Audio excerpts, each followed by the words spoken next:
What is going on, my beautiful internet family? I'm Fero, and it's been a minute. It's been a couple days since I put out a new video. I've been very busy and I apologize, but here we are, right back on track. I'm hoping you guys are having a fantastic day. If you're not having a fantastic day, let's kick that day in the butt. Let's get some good vibes rolling, guys. So a lot's happened over the weekend, and it was so hard for me to pick what to talk about and tell you guys about today. So let's just go ahead and stop talking and get right into it. So the first thing we're going to talk about today is UFC 202. And I'm pretty sure a ton of you guys have already watched this. It was all over the news. So many people were so pumped about this fight because it was the chance for McGregor to have his revenge against Diaz, and that's exactly what happened. If anybody did not watch the fight, which I wasn't one of them, I didn't get the chance to, I was very busy this weekend, but I watched a couple clips from the fight, and oh my goodness, was it one crazy fight. And it was the second greatest combined tally ever of significant strikes. 330 strikes they documented. That's crazy. These guys were going at it for a long time. Reviewers are saying that McGregor came out and just whooped Diaz, put him down twice. Most people can't take hits like that from the Irishman, but they were saying that Diaz had almost inhuman amount of toughness in this fight,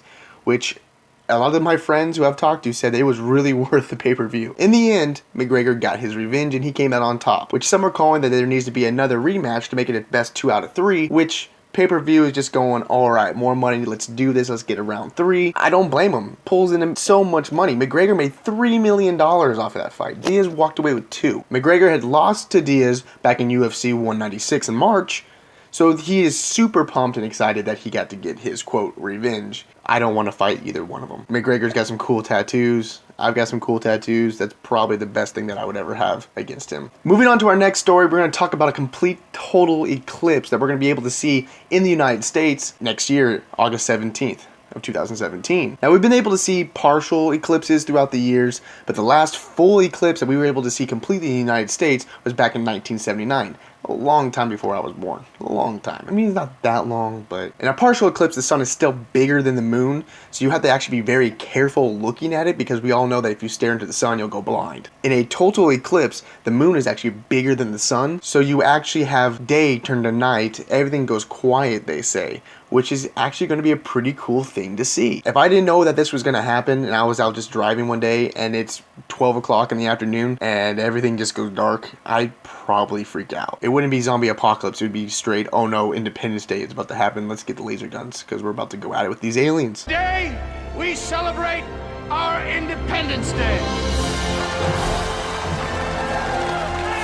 America! But as you guys can see in this graph right here, it looks like if you're right across the Midwest, especially right here in Kansas City where I am from, we're going to be able to see the total eclipse perfectly. I am so pumped for this because this is like a one-in-a-lifetime chance probably. This happened back before I was born. I'll probably see it again before I pass away, but this is really cool. I'm really pumped that I got to see this. For all you video gamers out there, and especially fans of Xbox, it looks like the rumored Xbox Project Scorpio is going to be the last console that Microsoft comes out with. The idea behind Project Scorpio, which by the way, it's just a code name, just like they codenamed the Wii Revolution, and then it came out to be Wii, and we were like, guys should have just kept it as Revolution, that's way cooler. Project Scorpio's idea is the fact of you can take your console and continuously upgrade it throughout the years through software updates, hardware updates, just like a PC. What Microsoft is trying to do is make an end to console gaming and have everything just stream perfectly across all platforms, just like PC does. It kind of makes you think that Xbox is trying to have a really strong competition with Steam.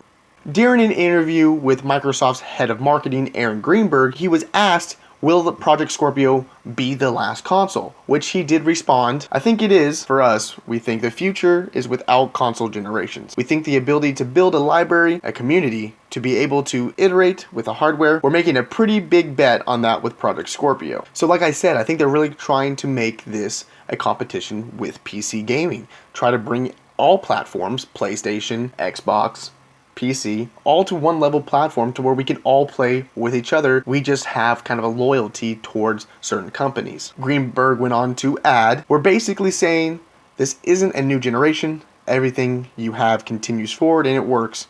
We think of this as a family of devices. So like I said, it's really just making all devices, all different consoles from all different platforms to be able to work together simultaneously, the free flow of both backwards compatibility, forward compatibility, and cross-platform compatibility. It's compatibility to the max, which I think is pretty cool. I'm really interested to see what Project Scorpio ends up being called. We had the Xbox 360, and then it became the Xbox One. We can't make the joke of, oh, you know, Xbox 2, Xbox 720, Xbox 1080. We're actually gonna have to not crack jokes anymore. Kind of bums me out because making jokes about the next Xbox name was actually kind of fun. And in today's section where I find something to make you guys smile, I don't have a really cool video like I did last time, but I got something really cool that a firefighter captured out on a Colorado fire. Check this out. That right there, guys, is a fire tornado. I've never seen one before, and it looks pretty scary. This fire was going on over the weekend in Beaver Creek, Colorado, where a firefighter named Charles Bolt, part of Engine 1419, captured this photo while he's out in the field. I think it's pretty cool. Thanks for capturing that, Charles. As always, guys, the links to all these stories that I bring you are in the description below. I really encourage you guys to go check them out yourself. Let me know what you think. So moving on to the next story, guys, this has to do with the flooding in Louisiana in the Baton Rouge area. Still a really big thing. Still a really sad thing, but a little bit of positivity came out of this, and this is getting a lot of criticism. So bear with me on this one, okay? So Donald Trump and Mike Pence made a trip to Louisiana back on Friday. A lot of people were thinking it's just a publicity stunt to get kind of media coverage, make them look like they're all happy and everything. Do remember the media will try to twist things and make you think one or the other way. But they went down there and brought a lot of aid with them. They brought a couple semi-trucks with about $75,000 worth of materials, toys, goods to the people of Baton Rouge. It is rumored that that $75,000 came out of his own very pocket. To that, I have to say, Trump, that's awesome, man. Good job. They went around to a couple different churches in a couple different neighborhoods. They got really hit with this flood, visited with victims of the flood, and tried to just cheer their spirits, which I think is a great thing to do. The twist to this whole story comes here. There's a lot of outcry of, where is Obama? Where is Hillary Clinton in all of this? Trump made a trip down there, but where's Clinton? Isn't she also running for president? Shouldn't she kind of try to milk this for all she can? Well, it's rumored that she's been on a couple-day rest. She's been going really hard, and now she needs to rest. And in my opinion, you missed out on a great opportunity. Just saying. You want some good publicity? Your campaign is in complete damage control right now. Another thing with Obama, he's been on vacation yet again, and word from the White House was he was not going to cut his vacation short just to come and visit. He was going to come the following Tuesday, which is tomorrow, after his vacation ends. I don't play golf, but it must be a really intense and dedicated sport that you can't even leave it to go take care of your own country. Just saying. A funny part of this that kind of sprung out of this story was the hashtags that started on Twitter. Where's Hillary? Where's Obama? Where's Trump hashtags? If you want to, go search those hashtags and you'll come across some really articulate people. People can be really savage with their tweets, I'm just saying. As always with all politics, you gotta take everything with a grain of salt. The left will say something about the right, and the right will say something about the left, and they're just gonna go at it and try to make people think one thing when they should be thinking another thing, and it's just a big mess. As always, I will state my opinion with things, so I appreciate you guys listening and being supportive. So let's move away from that story and let's go to our final piece, which we're going to step into world news. Again, this does involve the US and the US military and the stuff that's going on with Russia. So let's try to take this the best we can. So in Turkey, the US has a joint Air Force base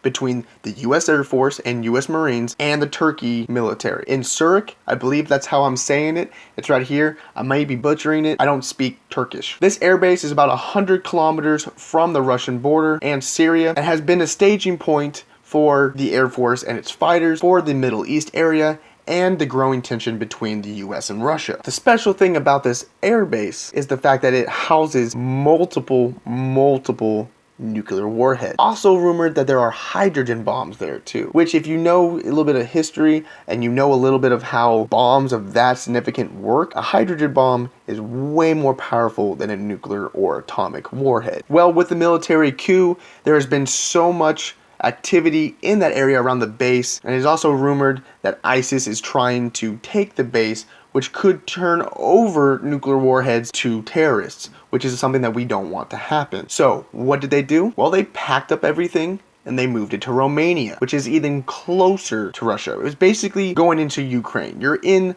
Russia's back door. A lot of articles I've read are saying that this move of the warheads from the airbase in Turkey to Romania is a smart move. They're moving the warheads out of dangerous area where terrorists could potentially get a hold of them over to a more safe country, safe airbase where we don't have as much of a threat. The downside to that is a lot of people are saying, well, we're moving these warheads even closer to Russia. So is there something going on behind the scenes between the US and Russia that the civilians are not being made known of? Is there potential World War III? Is the Cold War from back in the 60s and 70s coming back? What's going on? It's really scary that we have these weapons to begin with, and it's even scarier that they could fall into the wrong hands or just simply be used. Now guys, that's been some crazy topics today. I hope you guys enjoyed this video. If you did, leave a like. If you didn't enjoy this video, it's okay to leave a dislike. I still love you guys no matter what. Make sure to let me know in the comments what you guys think of these stories. If you have anything to add on, go ahead and drop a comment.